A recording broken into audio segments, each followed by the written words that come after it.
अज़ीज़ान मिल्लत, इस दहशतगर्दाना हमले के खिलाफ कश्मीर से लेकर मुल्क के कोने कोने में हर शख्स ने अपने तरीके से उसकी मजम्मत की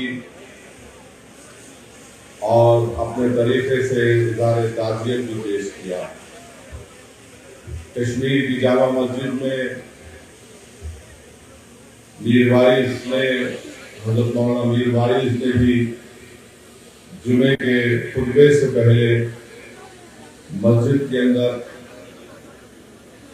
उस दहशतगर्दाना हमले के खिलाफ इज़हार ताज़ियत को पेश किया। मैं ये बात यहाँ पर ये रखना जरूरी समझता हूँ कि हम ये देख रहे हैं, बल्कि बरसों से देख रहे हैं कि पाकिस्तान से ट्रेंड याफ्ता दहशतगर्द हमारे वतन अजीज में आकर यहाँ पर दहशतगर्दी करते हैं और कई मासूम लोग अपनी जानें उसमें गंवा चुके हैं। पुलवामा हमने देखा, उरी हमने देखा, पठानकोट हमने देखा, पिछले साल जुलाई में वैष्णो देवी के करीब एक मुकाम पर 7 टूरिस्ट सैयाह को मार दिया गया। ये बड़ा ही अफसोसनाक वाकया है कि दहशतगर्द आकर ख़वातीन और बच्चों को अलग करते हैं, मर्द लोगों को अलग करते हैं, उनसे उनका मजहब पूछकर, और अगर वो मुसलमान नहीं है तो उनको गोली मार दिए।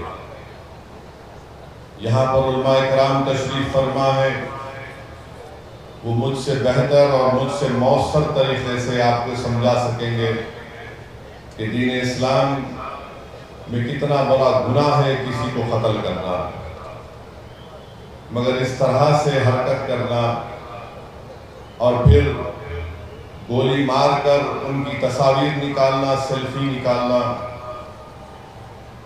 यकीनन ये लोग इंसान कहलाने के लायक नहीं है। हम जितनी भी इसकी मजम्मत करें वो कम है।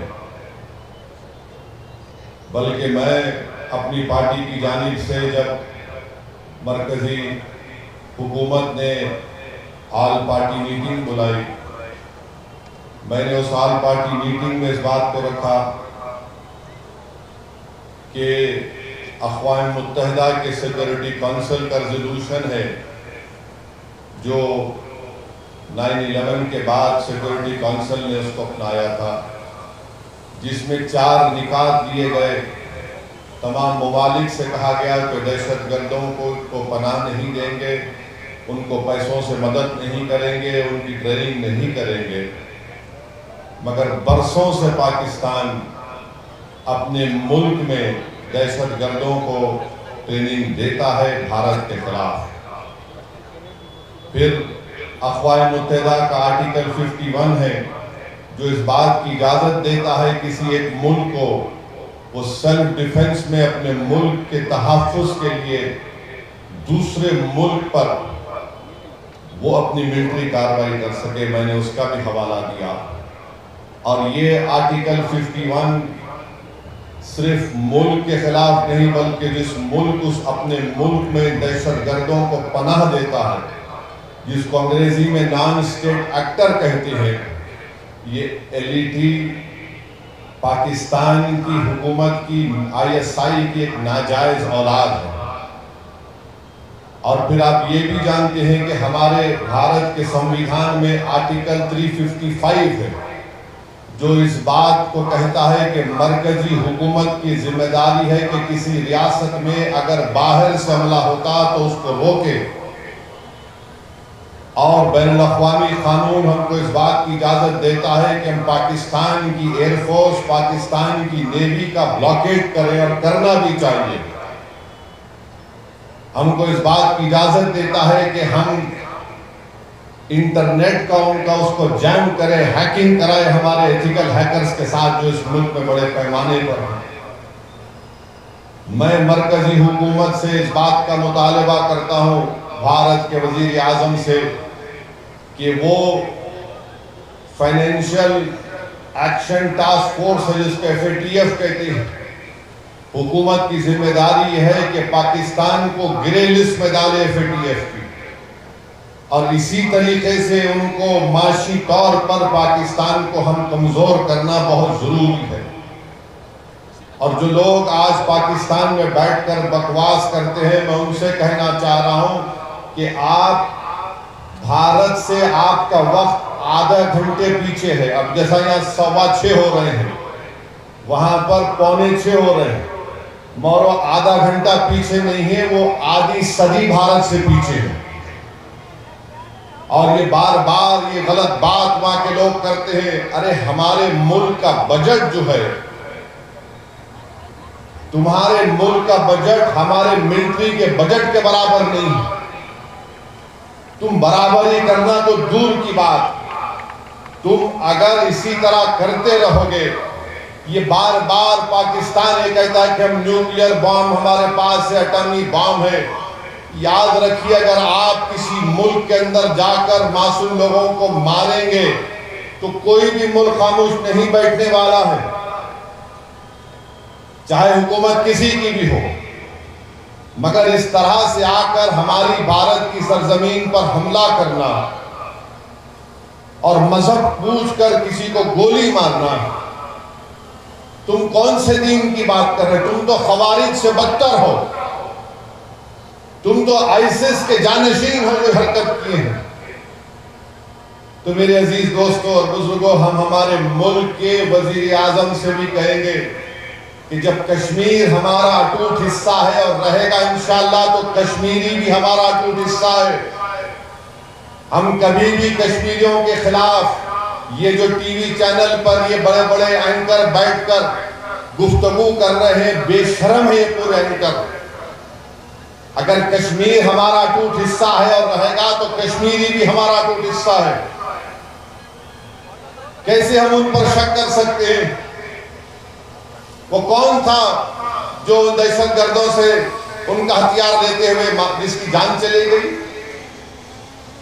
वो कौन था जो अपने कंधे पर जख्मी लोगों को बिठाकर 40 मिनट चलकर नीचे लेकर आया?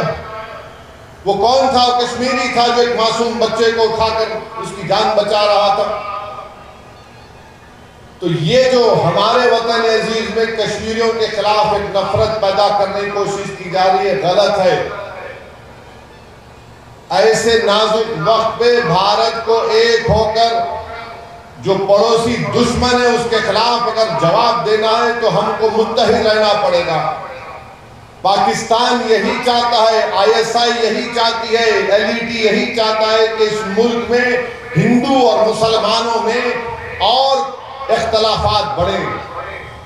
तो जो टीवी चैनल पर बैठकर अपने TRP रेटिंग के लिए गंदगी बक रहे हैं, मैं तुमसे कह रहा हूं, कम से कम थोड़े दिन तो ठहर जाओ, थोड़े दिन तो ठहर जाओ। तुम तो साल के 12 महीने रोज तुम बकवास बकते हो, मगर ये वक्त नहीं है। इस वक्त पर मुल्क को मुत्तहिद रहना है। और हम मरकजी हुकूमत से भी कहते हैं कि आपको जो कार्रवाई मुनासिब समझते हैं कार्रवाई करिए। और ये टीवी चैनल पर बैठकर एंकर बोल रहे ये करना चाहिए, वो करना चाहिए, महाशय और मोहतरमाओं से कह रहा हूं, वो आप नहीं करेंगे। आप तो स्टूडियो के एयर कंडीशन कमरे में बैठकर ज्ञान दे रहे हैं। अगर आपके बाजू एक पटाखा उठा तो नहीं मालूम क्या का आपका फट जाएगा जिस्म का। तो आप ज्ञान मत दीजिए। जो कार्रवाई मुनासिब समझती हमारी हुकूमत, हम उसकी तारीफ करते हैं। और हुकूमत को भी ये सोचना चाहिए कि कश्मीरियों के खिलाफ जो नफरत पैदा की जा रही है वो मुल्क के मुफाद में नहीं है। कश्मीरियों को, हमको उनके दिल को और उनसे करीब होना। हम मुल्क के हुक्मरानों से कह रहे हैं कि तुम्हारी डिटरेंस पॉलिसी पर तुम गौर कर लो। आपने सर्जिकल स्ट्राइक किया, हमने तायीद की। आपने बालाकोट किया, हमने तायीद की। आपने नोटबंदी की, कहा कि दहशतगर्दी खत्म हो जाएगी, मगर पड़ोसी मुल्क से लोग आ रहे हैं। तुम्हारी डिटरेंस पॉलिसी को देख लो। और अगर आपको मौसर कार्रवाई आप जो मुनासिब समझते करिए, पूरी अपोजिशन पार्टीज ने कहा कि करो, मगर ऐसी कार्रवाई करो कि दोबारा किसी भारतीय की जान ना जाए, कोई दहशतगर्द आकर यहां पर हमला ना करे। आप एक मौसर कार्रवाई करो।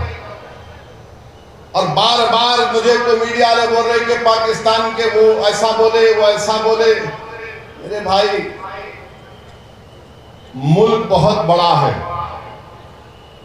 मैंने आपसे कहा कि पाकिस्तान हमसे आधी सदी पीछे है। तुम कुछ नहीं बना सकते वहां पर, ना तुम दवा बना सकते, ना तुम वहां पर टायर बना सकते, और तुम बड़ी बड़ी बातें करते हो। और तुम्हारा ही वजीर दिफा कह दिया कि मगरबी ताकतों के गंदे खेल का हम हिस्सा बने। तुम उनके गंदे खेल का हिस्सा बने हो, मगर अगर तुम भारत से गंदा खेलोगे तो उसी गंदगी में तुम जिंदगी भर रहोगे। याद रखो हमारी इस बात को। भारत में जो मुसलमान हैं, हिंदू हैं, ईसाई हैं, दलित हैं, आदिवासी हैं, हम अपने सियासी इख्तलाफात है और रहेंगे, मगर ये मुल्क ना बीजेपी का है, ना सदुद्दीन ओवैसी का। ये मुल्क 133 करोड़ जनता का है। और अगर कोई इस मुल्क के खिलाफ इस तरह के दहशतगर्दी करेगा तो मुल्क एक शीशा पिलाई हुई दीवार की तरह पहले भी खड़ा था और आज भी खड़ा है। तुम हमारे इत्तेहाद को तोड़ नहीं सकते। हमारे बुजुर्गों ने 47 में जिना के पैगाम को अपनी जूती पर रखकर उसको ठुकरा दिया था। तुम्हारा टू नेशन की थियरी नाकाम साबित हुई। तुम्हारे पास गड़बड़ है, बलूचिस्तान में गड़बड़ है, तुम्हारे पास टीटीपी का मसला है, तुम उसकी तरफ देख लो, वरना याद रखो बहुत से कार्रवाई हो सकती है और होगी इंशाअल्लाह ताला।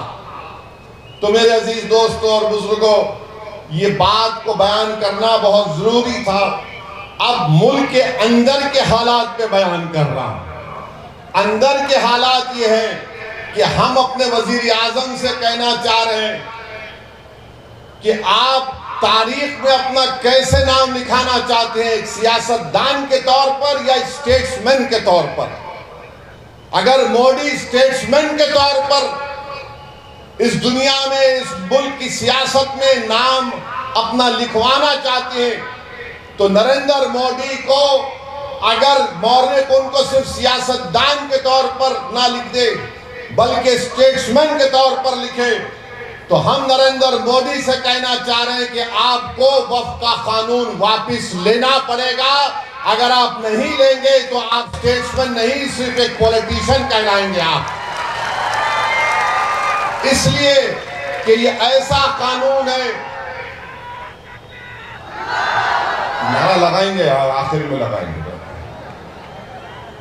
पाकिस्तान को भी पहुंचना हमारी आवाज और दिल्ली नरेंद्र मोदी को भी कान तक पहुंचना इंशाअल्लाह। ये ऐसा कानून है जो मुसलमानों की मजहबी शनाख्त पर, हमारे ईमान पर हमला करता है। जो ऐसा कानून बनाया गया जो हमसे अपनी मसाजिद को, दरगाहों को, खानकाहों को, कब्रस्तानों को, ईदगाह की जमीन को छीनने के लिए इस तरह का कानून बनाया गया। हम इस तरह के कानून को मुस्तरद कर चुके हैं। मैंने आप तमाम की तरफ से भारत की पार्लियामेंट में बीजेपी के 300 एमपियों के सामने कहा कि यह काला कानून है, मैं इस काले कानून को फाड़ता हूं, हम इसको मुस्तरद करते हैं। और काला कानून इसलिए है कि नरेंद्र मोदी ने कानून इसलिए बनाया ताकि मुंबई में जो भारत का सबसे दौलतमंद आदमी है, जिसने एक यतीम खाने पर जो वक्फ है, आगा खानी यतीम खाने पर इस दुनिया के दौलतमंद आदमी ने अपना महल वहां पर तामीर कराया।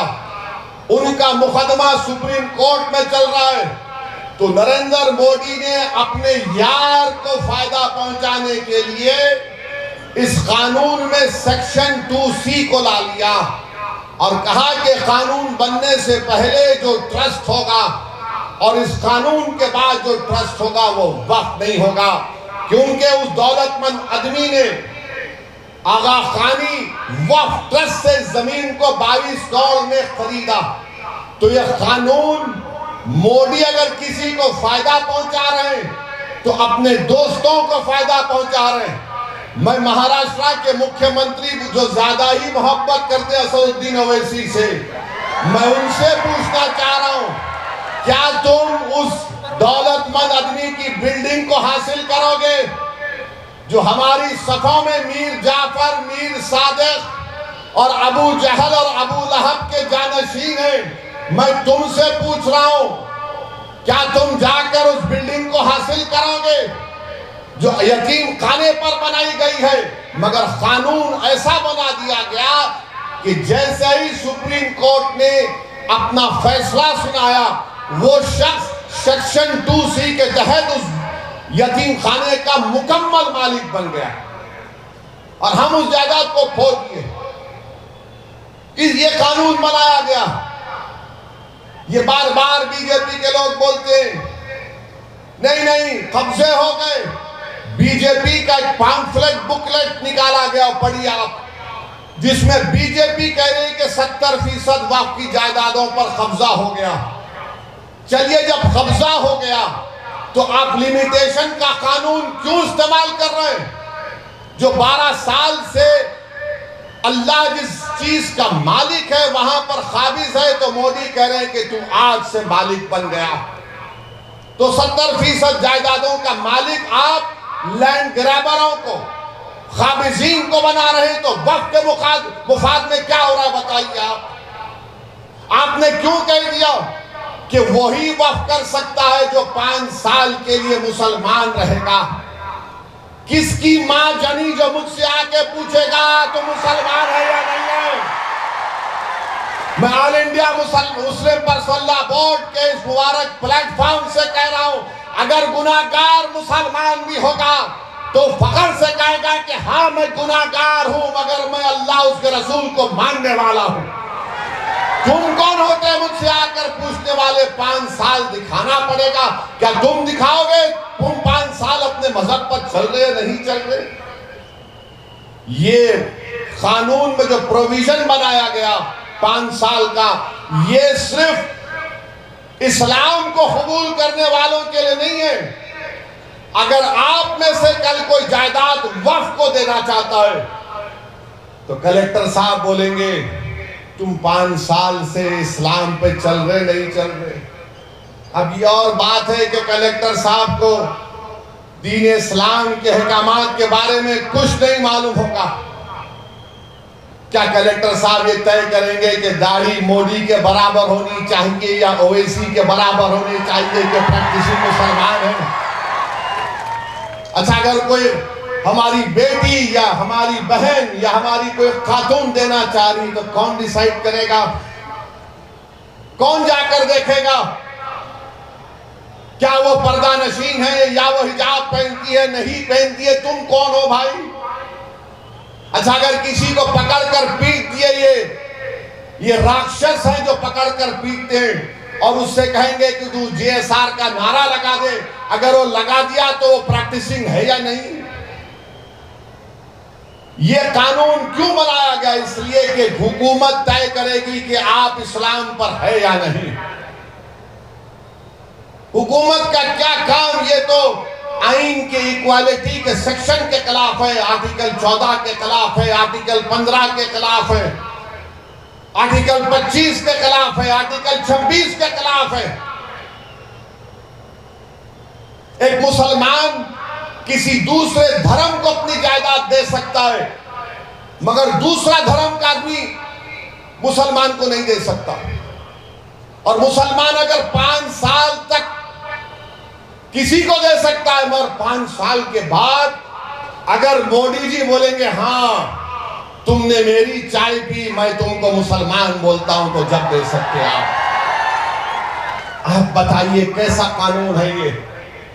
सेक्शन 3D बना दिए, जितने आसार खदीमा के तहत मसाजिद हैं, दरगाहें हैं, खानखाएं हैं, इमाम बाड़े हैं, कानून ये कह रहा है कि वक्फ नहीं है वो, तो क्या आप छीन नहीं रहे? आप तो छीन रहे। एएसआई कब आया? एएसआई 110 साल पहले आया होगा। मस्जिद कब थी? दरगाह कब थी? खानकाह कब थी? इमाम बाड़े कब थे? 300 साल 200 साल से। सेक्शन आप लगा दिए कि उसको कागज दिखाना पड़ेगा, मिल्कियत का कागज दिखाना पड़ेगा। अगर कागज नहीं है तो आपको बोलना पड़ेगा कौन उसको बनाया था। 300 साल पहले, 200 साल पहले कौन बनाया, कैसे मालूम? मोदी जी, अगर हमको इल्मे जफर आ जाता तो हम पूछ के बोलते रूहों से आप बनाए थे क्या, बोलो हमारे को। अब नहीं मालूम, उमरैन साहब को आता होगा इल्मे जफर, मैं तो गुनाहगार आदमी। कौन बोलेगा बताइए? आप हर चीज को छीनना चाहती। आपने कानून बना दिया कि अगर गवर्नमेंट की प्रॉपर्टी में और वक्फ की प्रॉपर्टी में झगड़ा होगा तो डेजिग्नेटेड ऑफिसर तय करेगा। गवर्नमेंट का अपॉइंटी तो गवर्नमेंट के हक में करेगा ना। तुम बोलते कोर्ट को तय करो, नहीं, तुमने कहा हमारा ऑफिसर। अब कौन सा ऐसा ऑफिसर होगा जिसकी सर्विस के 15-20 साल 5 साल रहेंगे, हुकूमत के खिलाफ के ऑर्डर देगा? नहीं देगा। और ये भारत के आईन के खिलाफ है कि कोई अपने ही मुकदमे में जज नहीं हो सकता, जिसको अंग्रेजी में कहते हैं प्रिंसिपल्स ऑफ नेचुरल जस्टिस। और हमारे आईन का जो बेसिक स्ट्रक्चर है उसका हिस्सा है ये। मगर आपने हमसे जायदाद छीनने के लिए ऑफिसर को बना दिया। आपने क्या क्या, मैं तो ये जो टीवी चैनल पर जाकर ये जो छिछोरे बैठते हैं, ये जो जोकर बैठते हैं, एक ट्रैवल एजेंट है उन्हें इमाम एसोसिएशन का जिम्मेदार, एक फुला है उन्हें बैठता। कभी कोई इनसे पूछता नहीं कि इसमें 44 अमेंडमेंट का एक सेक्शन बताओ जिससे वक्फ को फायदा होगा। कुछ नहीं मालूम, पूरे के पूरे थम्स अप है। एक हमारा प्रधान है जिसकी डिग्री नहीं है मगर इनके पास तो कागज भी नहीं है, कुछ नहीं है इनके पास, वो भी नहीं है, वो भी नहीं है। जिसको पढ़ना लिखना नहीं आता वो पढ़े लिखों से ज्यादा ज़हीन होता, उन्हें बोलता मेरी जमीन कागज पढ़ो।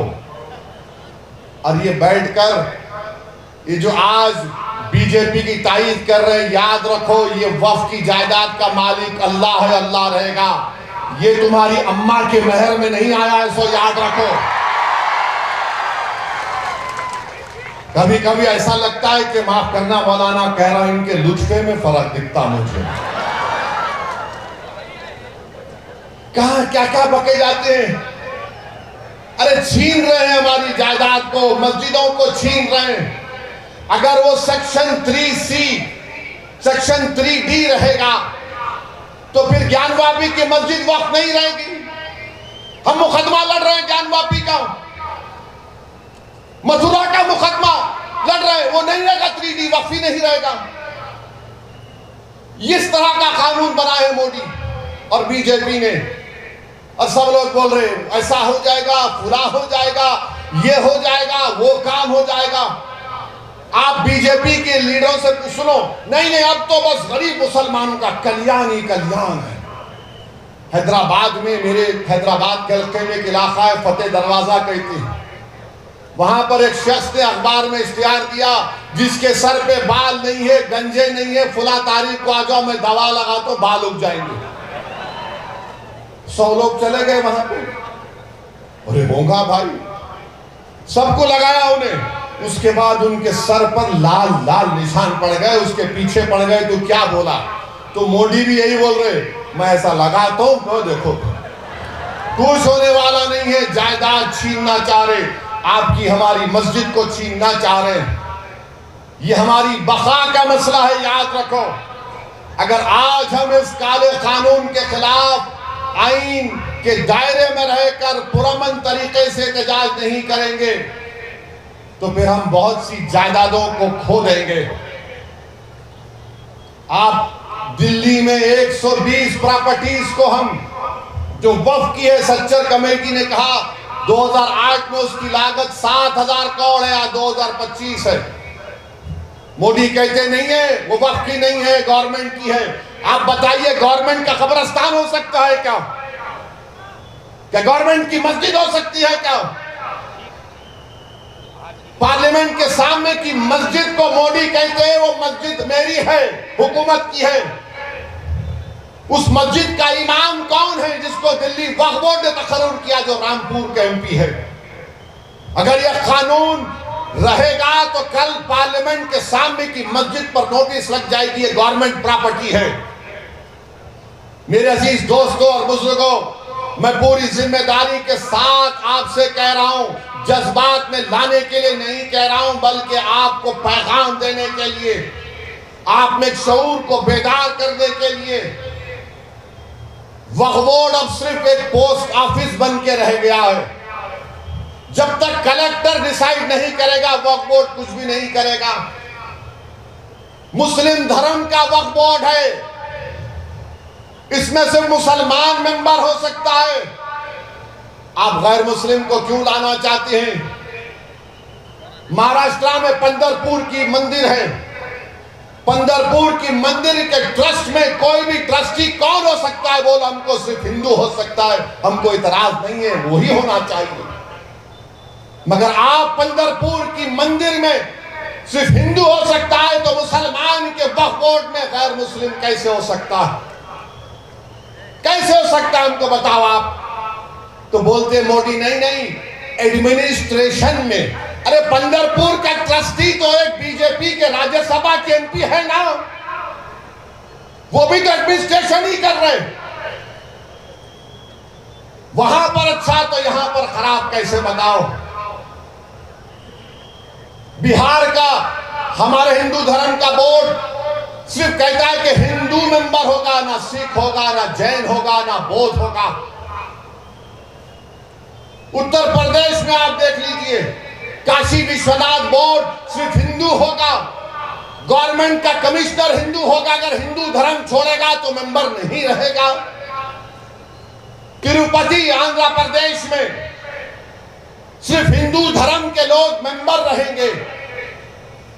कितनी मिसालें दूं आपको। हमारे सिखों का सिख गुरुद्वारा प्रबंधक कमेटी है, सिर्फ वही सिख हो सकता है जो मेंबर होगा। मगर आप हमारे मामले में क्यों मुदाखलत कर रहे हैं? क्यों कर रहे हैं बताता हूं आपको। 2 गैर मुस्लिम तो एक गैर मुस्लिम चेयरमैन भी बन सकता है, 2 मिनिमम है, 8 भी हो सकते, 7 भी हो सकते। क्यों हो सकते?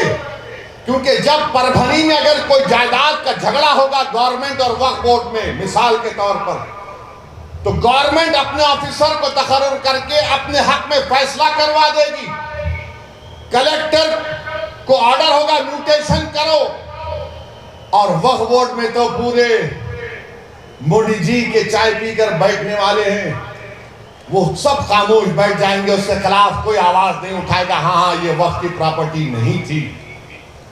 याद रखिए ये मंसूबा है। और जैसा कि सदर all India Muslim personal board ने कहा कि वक्फ हमारे लिए मुसलमानों के लिए एक इबादत है, हम अपनी इबादत से महरूम हो जाएंगे। कहां जाकर रुकेगा ये मुल्क? आप 2 गैर मुस्लिम को रिजर्वेशन दे रहे हैं। हमको रिजर्वेशन बोल के नाम आया तो नहीं दे सकते, मगर आप दे रहे हैं 2 को। सेंट्रल वक्फ काउंसिल में 11 गैर मुस्लिम को आप बना सकते हैं। क्यों बनाना चाहते हैं आप? ताकि हमारी मजहबी शनाख्त को खत्म करके रख दिया जाए। तो मेरे अजीज दोस्तों और बुजुर्गों, हम तमाम को मुत्तहिद रहना पड़ेगा। मैं परभनी में महाराष्ट्र की सरजमीन से कह रहा हूं, दो भाई अलग अलग पार्टी में थे। दो भाई अलग अलग पार्टी में थे। अब दोनों क्या बोल रहे हैं, हम मिलके काम करने का सोच रहे हैं, मिलके काम करने का सोच रहे हैं। तुम्हारा मेरा रिश्ता खून का नहीं है, तुम्हारा मेरा रिश्ता उस रब्बे करीम ने जो जोड़ दिया है कलमे की बुनियाद पर। अगर आप और हम मुत्तहिद नहीं होंगे इस कानून के खिलाफ, तो मेरे भाई फिर हम किस एतबार से इज्जत की जिंदगी गुजार सकेंगे। जब दो भाई दूसरी पार्टियों में हैं, खून भी एक है, वो कह रहे हैं कि मोदी से मुकाबला करना है, महाराष्ट्र को बचाना है, तो हम एक हो सकते। मैं तुमसे कह रहा हूं, अल्लाह जिस चीज का मालिक है, तुमको मुझसे ना इत्तेफाकी है, तुम मुझे पसंद नहीं करते, कोई बात नहीं। ये काज बड़ा है, ये लड़ाई बड़ी है, वक्फ का मामला है जिसका मालिक अल्लाह है और मस्जिद अल्लाह का घर है। तो मेरे अजीज दोस्तों और बुजुर्गों, मुत्तहिद रहिए, अपने इत्तेहाद को मजबूत करिए, अपने मसलक पर चलिए जरूर, चाहे आप देवबंदी हो, बरेलवी हो, अहले हदीस हो, शिया हो, बोरी हो, मगर याद रखिए जिस चीज का मालिक अल्लाह है, ये हमारे मसलक का मसला नहीं है, ये मिल्लत का मसला है। ये मसलक का मसला नहीं है, ये अल्लाह की जायदाद को बचाने का मसला है। तो आपको और हमको अपने छोटे छोटे इख्तलाफात को बालाए ताक रखकर हमको उठना है, और हम उठ चुके हैं। हम भारत के वजीर आजम से भी कह रहे हैं कि आप इस कानून को वापस लेना पड़ेगा। हम जिद्दोजहद करते रहेंगे। जिस तरह हमारे किसान भाइयों ने अपनी इत्तेहाद की ताकत पर नरेंद्र मोदी की हुकूमत को उस काले कानून को वापस लेना पड़ा, इंशाअल्लाह ताला मुझे यकीन है कि अल्लाह सुब्हानहू ताला फजल और करम करेगा और अल्लाह हमको कामयाब और कामरान करेगा, और यह कानून को हुकूमत वक्त को वापस लेना पड़ेगा इंशाअल्लाह ताला। और मैं कह रहा हूं अजीत दादा पवार से, ड्रामेबाजी बंद करो। अजीत पवार, तुम्हारे पोस्टर देखा परभनी में मैं आते आते, मुंह ही नहीं खोल रहे। अरे चचा के खिलाफ इतना बोले, अब तो बोलो। नीतीश कुमार, याद रखो, नीतीश कुमार भारत का मुसलमान और भारत के हमारे वो हिंदू भाई जो बड़ी तादाद में सेकुलर हैं, भारत के हमारे दलित भाई, आदिवासी भाई, नीतीश कुमार को कभी माफ नहीं करेंगे। तुम समझे नहीं, तुम बदले नहीं, तुम हमेशा पीठ पर खंजर मारते थे, खंजर मार रहे हो। जयंत चौधरी से कह रहा हूं, अरे मुसलमानों की खातिर नहीं तो अपनी दादा की विरासत को तो बचा लो। चौधरी चरण सिंह की विरासत को बचा लो तुम। क्या तुम्हारे दादा जिंदा रहते तो क्या यह कानून की तारीफ करते?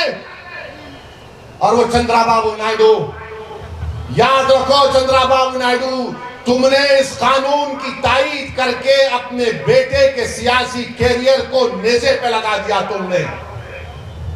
तुमने तारीफ, अगर तुम तारीफ नहीं करते, अगर अजीत पवार, नीतीश कुमार, चंद्राबाबू नायडू, जयंत चौधरी और चिराग पासवान, रामविलास पासवान के बेटे क्या कर रहे हैं लोग, याद रखो नुकसान आपका होगा।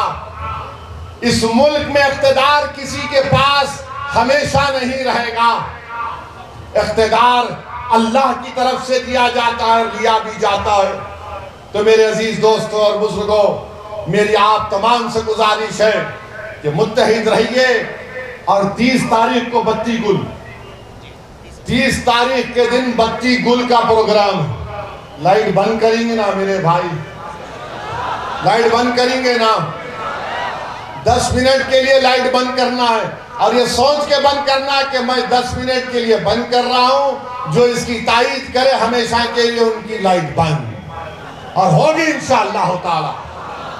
कि आप तमाम मुस्लिम पर्सनल बोर्ड के एहतजाजी प्रोग्राम की तायीद करते हैं तो नारा लगाइए मेरे साथ। पहला नारा पाकिस्तान के लिए, नारे तकबीर, नारे तकबीर। अब दूसरा नारा हमारे वजीर आजम के कानों तक पहुंच जाए ताकि वो स्टेट्समैन बने, पॉलिटिशियन ना बने।